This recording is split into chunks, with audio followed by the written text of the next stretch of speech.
Ya, assalamualaikum warahmatullahi wabarakatuh. Saat ini kita lagi ngopi bersama dengan Komisioner KPU Konawe Utara, Bang Husni. Siap. Assalamualaikum. Waalaikumsalam warahmatullahi wabarakatuh. Oke, jadi kita ngobrolnya santai Bang di Cafe Zona 18. Ini salah satu cafe yang recommended nih di Kolakan nih, toh. Jadi tadi malam kan saya kasih keliling gitu di beberapa tempat. Nah, sekarang karena kita sudah mau balik nih, kegiatan hari ini mungkin sudah selesai. Alhamdulillah. Tapi ngomong-ngomong, kegiatan apa ini? Jadi rakor mitigasi persiapan penanganan permasalahan hukum kalau ada. Oh. Jadi kita coba mitigasi lagi. Nah, Hadir 17 kabupaten kota khusus divisi hukum dan pengawasan. oh jadi semua Ya, kabupaten ini. Semua kabupaten. Memang KPU provinsi setiap kali menjadwalkan ada kegiatan itu memang digilir ya, setiap daerah ya, ganti-gantian ya. Sebenarnya kemarin sempat juga kita ditawarkan jadwal rumah, kita sudah berkomunikasi, tetapi bahwa KPU provinsi memutus Kolakan. Saya pikir kota yang sangat indah, suasananya saya rasa cukup baik, bersahabat. Siap. Dan rekomend untuk kita sih sebenarnya sebagai petugas negara dimanapun, selama menjadi tanggung jawab kita sebagai penyelenggara pemilihan umum ya. Iya. Selalu. Bang, ngomong-ngomong nih, saya kan kenal Bang Husni ini sudah lama. Saya tahunya bahwa Bang Husni ini untuk di penyelenggara KPU ya, untuk di penyelenggaraan pemilu itu kan sama sekali tidak pernah melewati dari bawah ya. Saya tahu sekali bahwa PPS tidak pernah, PPK tidak pernah, tapi ujung-ujung ada di KPU. Itu ceritanya gimana, Bang? Sebenarnya awalnya diskusi teman-teman, jadi apa lewat jalur khusus? enggak, kita pengabdian kan dari banyak cara. Siap. Terhadap negara ini. Kita dulu kayak saya secara pribadi, dulu waktu kuliah pernah berlatar belakang aktivis. Ya. Pernah singgah di Himpunan Mahasiswa Islam. Ya. Kemudian dalam konteks Konawe Utara, teman-teman pernah percaya sebagai Ketua Umum KNPI, Ketua KNPI. KNPI di Konut. Jadi rasanya kayak masuk dunia yang berbeda, dan itu menurut saya menarik. Ya, oke. Menariknya di mana nih? Menariknya di mana nih? Jadi karena menariknya sehingga saya berpendapat kayaknya kita harus coba-coba serius masuk jadi penyelenggara. Alhamdulillah, kuasa Tuhan, kalau kita diberi rezeki, ternyata lulus. Jadi dan memang ternyata saya akan masuk ke dunia yang berbeda. Jadi kita mantan-mantan aktivis ini masuk, ternyata jadi segala sesuatu yang kita lakukan diatur oleh aturan.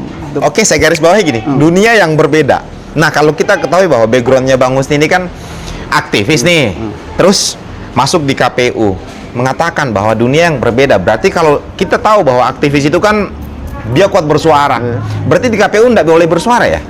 Bersuara dalam konteks bahwa semua ada aturannya, apalagi kita dituntut sebagai penyelenggara harus independen dan sebagainya. Jadi segala sesuatu, mulai pola sikap dan pola tindak itu harus dijaga.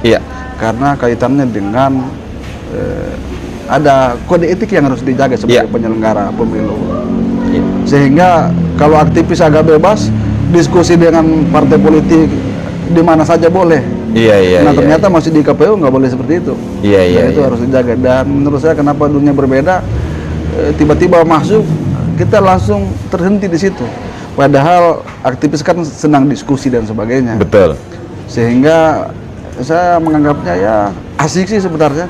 Tetapi masuk ke dunia yang berbeda seakan kita dibatasi dia. Tetapi itulah aturan yang harus kita jalankan dan menjaga etik, karena kewajiban kita bagaimana pemilu ini bisa kita laksanakan dengan prinsip-prinsip yang diatur oleh undang-undang. Karena kalau salah melangkah, masuknya susah, keluar gampang. Masuknya susah, keluarnya yang gampang. Susah dalam artian bahwa kita melewati fase yang sangat panjang. Pengalaman saya karena baru, kurang lebih 4 bulan kalau nggak salah. Kita step by step masuk, mulai dari mendaftar berkas, kemudian tes kesehatan, asesmen psikologi dan sebagainya. Tentu ya tidak hanya sekedar bahwa kayak abang tadi menduga bahwa ada koneksi begitu, Iya. tentu butuh juga kemampuan diri.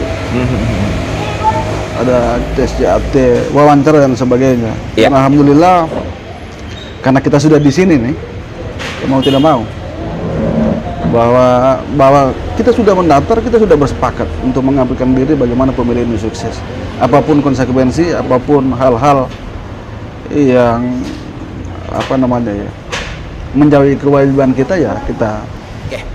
Bang, kalau di KPU apakah semua sama ya? Kan kita tahu bahwa di KPU itu kan ada beberapa divisi ya, ada beberapa divisi.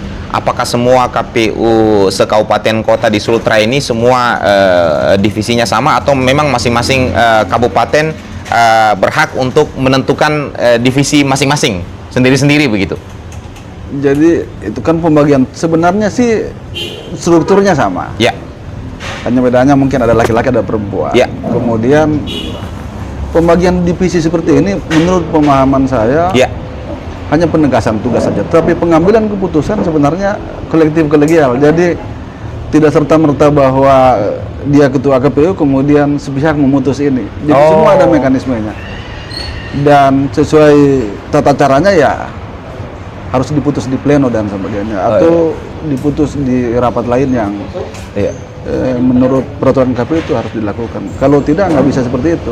Nah, tentu kita pahami bersama-sama bagaimana prinsip-prinsip kolektif kolegial yang dimaksud. Semua diputus dan bersama-sama, dan konsekuensi apapun yang kemudian pada saat kita putus itu nanti keluar ya harus kita tanggung bersama-sama.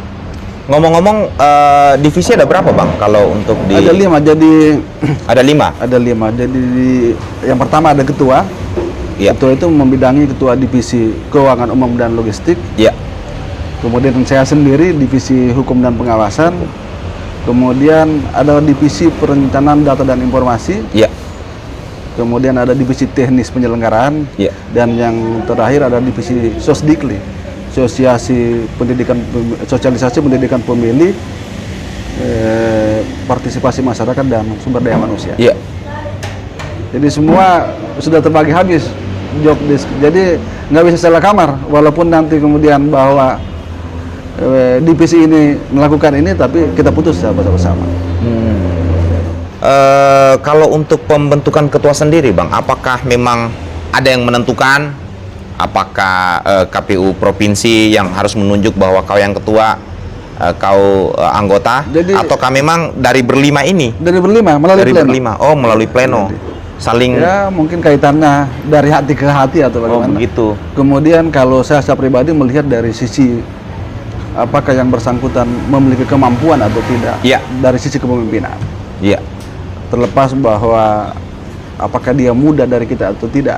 Ya. Pengalaman-pengalaman itu yang secara pribadi saya memutus. Kemudian sekarang kayak di Konawe Utara ada Ade Makmur SPD. Ya. Beliau muda dari saya, tapi secara pengalaman kepemiluan karena beliau dari Bawaslu, Ya. jadi saya anggap mampu. Iya. Pokoknya halus sih pemilihannya, tapi ya mau diapa, karena itu harus diputus. Saya pribadi memilih beliau karena mampu Iya. dan punya pengalaman. Bang, ada yang bilang kalau di KPU itu kayak katanya pekerjaan yang rumit, susah gitu. Tapi ada juga yang bilang, penyelenggaraan itu kan sudah ada juknisnya, gampang. Nah, dari dua tanggapan orang terhadap KPU ini, susahnya mana bang? Tolong dijelaskan. Gampangnya yang mana? Tolong dijelaskan. Sebenarnya memahami dinamika saja. Iya. Jadi semisal kita sekarang lagi melaksanakan pemilu. Iya. Kita sekarang sampai pada tahapan verifikasi daftar calon tetap menuju penetapannya. Yang dimaksud dengan gampang semua sudah diatur. Iya, semua sudah diatur. Semua sudah diatur. Persoalan susah atau tidaknya sih itu perspektif masing-masing orang sih. Mungkin saja bisa jadi kalau kita keluar dari koridor aturan yang ada, Iya. itu susah itu. Oh, kalau kita keluar dari koridornya itu semua susah. sudah diatur. Nggak boleh kita keluar dari, di KPU sudah diatur, ada undang-undangnya, kemudian di setiap tahapan sudah diatur berdasarkan PKPU-nya. Kampanye, sekarang verifikasi itu ada PKPU-nya, peraturan KPU-nya. Dan setiap tahapan itu pasti ada diatur. Jadi selama kita tidak keluar dari koridor yang dimaksud, selesai, gampang-gampang aja.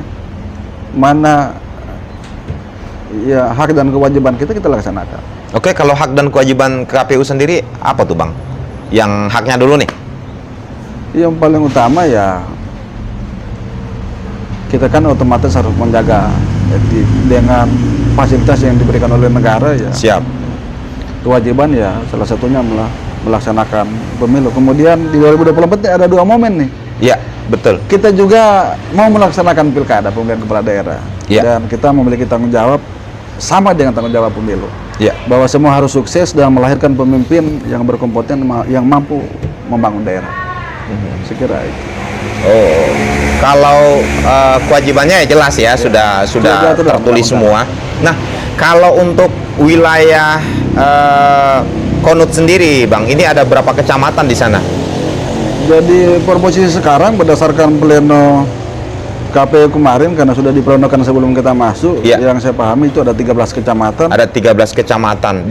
Berarti dikali 5 masing-masing ke satu kecamatan Ya, itu 5. ada 5 PPK ya? Kita punya 159 desa dan 11 kelurahan. 11 kelurahan dan masing-masing desa dan kelurahan ini 3 orang lagi 3 yang orang. PPS-nya ya. Berarti di desa ya ada yang kerja PPS gitu. Ada. Berarti di kecamatan ada yang kerja PPK. KPU kerjanya apa, Bang? Sebenarnya ya Kan sudah beres semua nih. nggak ada dalam undang-undang, Iya, itu iya, sudah iya, jelas, iya. sudah diatur semua tugas Oh, begitu ya? tanggung jawabnya. Jadi KPU tugasnya membantu badan ad hoc kerjanya ya melaksanakan tugasnya, termasuk nanti pada saat penyelenggaraan akan dibentuk KPPS. Nah, KPPS ada lagi tuh. Ada lagi 7 orang lagi Iya. tuh setiap TPS-nya. Itu dibentuk lagi. Iya. Nah, kalau kita flashback ke pemilu 5 tahun yang lalu, Bang, itu kan ada beberapa kasus yang terjadi, banyaknya meninggal KPPS begitu kan, karena mungkin kecapean atau apa. Berarti bisa dikategorikan kerjanya memang mereka itu berat. Apakah regulasi sekarang karena sudah terindikasi bahwa ini berat, ya minimal insentifnya lah dinaikkan untuk saat ini, ataukah seperti apa, atau masih standar-standar seperti dulu? Ini sempat ada wacana Ya.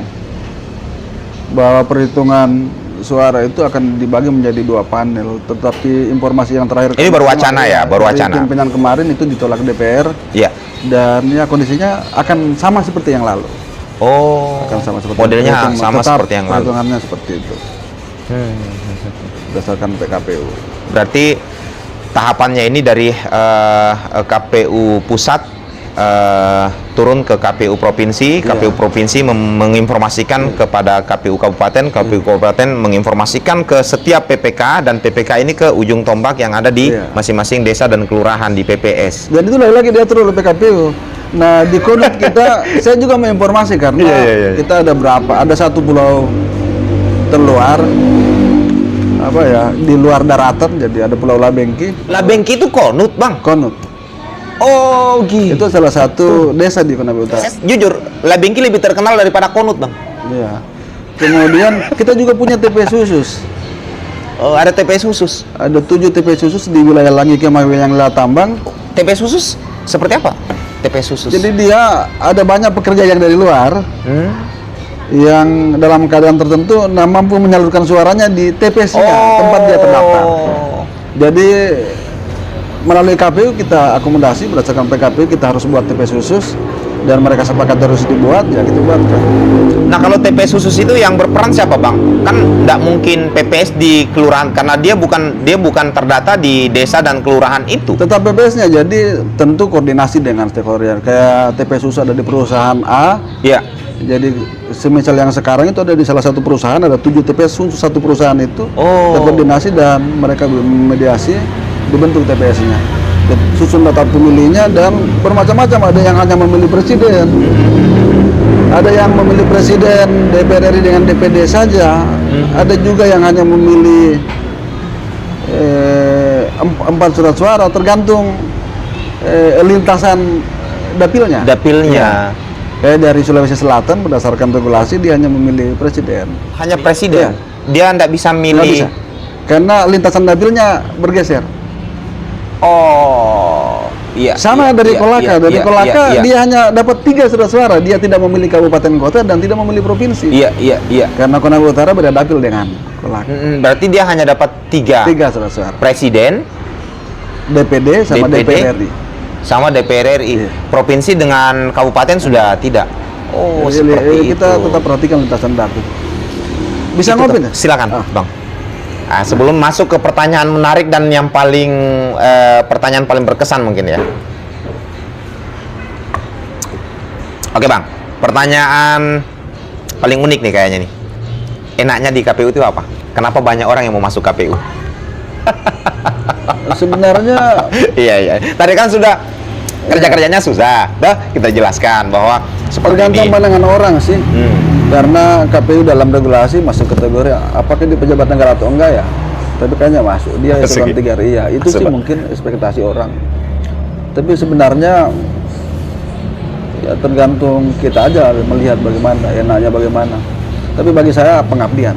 Cara yang Bang lain, Husni ditanya masuk KPU, jawaban pertamanya adalah pengabdian. pengabdian terhadap negara. Keren. Bukan karena finansial ya, Bang ya. Kalau finansial kayaknya sudah cukup ya, tidak di KPU pun kayaknya Iya. sudah lebih dari Kalau itu cukup kan ya. Kita harus cerita teori ekonomi lagi. Semakin tinggi pendapatan, kebutuhan juga semakin Kebutuhan meningkat. semakin Ya, meningkat. manusia kan nggak ada puasnya. Iya. Makanya Bang Husni kalau bukan komisioner KPU datang di Kolaka, berarti saya yang harus jamin hidupnya, hanya nyawanya yang tidak bisa Iya sih, saya itu. tanggung. Tapi karena saya tahu kalau dia sudah komisioner KPU, sudah dia yang harus traktir. Bang Jack ini kan sahabat saya. Sebaliknya belum gitu. Kalau Iya, iya, Bang iya, Jack kan iya. udah pernah ke kono. Belum. Jalan-jalan lah ke sana. Iya, iya, iya, siap, Bang. Pokoknya edisi khusus dan kayaknya kita harus bikin part 2 di sana videonya. Siap. Oke, terakhir Bang, ada apa harapannya untuk penyelenggara yang ada di tingkat bawah, PPK dan PPS, biar mereka semangat kerjanya? Pesan saya sederhana, kita bekerja pada prinsip-prinsip kolektif kolegial, Ya. jadi segala sesuatu diputus secara bersama-sama. Iya. Setiap tahapan yang kita lakukan ada regulasinya dan Ya. nggak boleh keluar dari itu. Iya. Kemudian yang paling utama ada guyonan dilarang sakit. Iya, iya, iya, iya, iya. Kita untuk sukses pemilu ini ya kita harus jaga stamina, jaga kesehatan, Siap, Bang. terutama juga tegakkan integritas Siap. supaya Itu yang pemilu penting. ini berjalan dengan dan menghasilkan apa yang dicita-citakan. Keren. Untuk harapan untuk kita semua penonton Om Jack ART Channel. Jadi ada filosofi Ya. yang disampaikan pesan dari orang tua bahwa hidup itu sederhana. Iya. Sebagaimana ditulis dalam surat Muhammad bahwa sesungguhnya hidup ini Iya. ada hanya permainan dan sanda gurau-gurau. Jadi saya hanya berpesan ya sederhana, sebagaimana ada pepatah, ikuti mata buta, Iya, iya, ikuti iya. hati Iya. mati, ikuti rasa binasa. Keren. Bang Husni, luar biasa, thank you. Makasih Om Jack. Saya tunggu part 2-nya. siap. Kemudian Nanti di konot part 2-nya. Siap. Salam buat keluarga, salam buat teman-teman penyelenggara semuanya, salam buat warga Konawe Utara secara keseluruhan yang menonton video kita ini. Saya juga mohon doanya buat Om Jack supaya sehat, penonton juga doakan kami ini penyelenggara pemilu supaya sehat karena Siap. dilarang sakit. Jadi semoga pemilu ini berjalan dengan damai. Penyelenggara dilarang Ya, sakit ya. Semoga amin, Bang. ya, berjalan damai dan sukses. Oke. Karena kita berada nanti pada tahapan yang agak sulit karena ada 2 sekaligus, apalagi isu terakhir ini pilkada mau dimajukan bulan 9. Gitu ya. Iya, dan ada kemungkinannya mungkin Perpu akan keluar. Tapi kita jalankan saja regulasi yang ada. Kalau apapun itu selama berdasarkan kode undang-undang dan kita tunggu saja. Kalau umpamanya dimajukan silakan dan kita sebagai penyelenggara pemilu harus siap. Keren. Thank you, Bang. Makasih. Sekali lagi Oke. terima kasih banyak untuk Bang Husni. Oke, saya dan Bang Husni, Komisioner KPU Konawe Utara, mohon pamit undur diri. Assalamualaikum warahmatullahi wabarakatuh.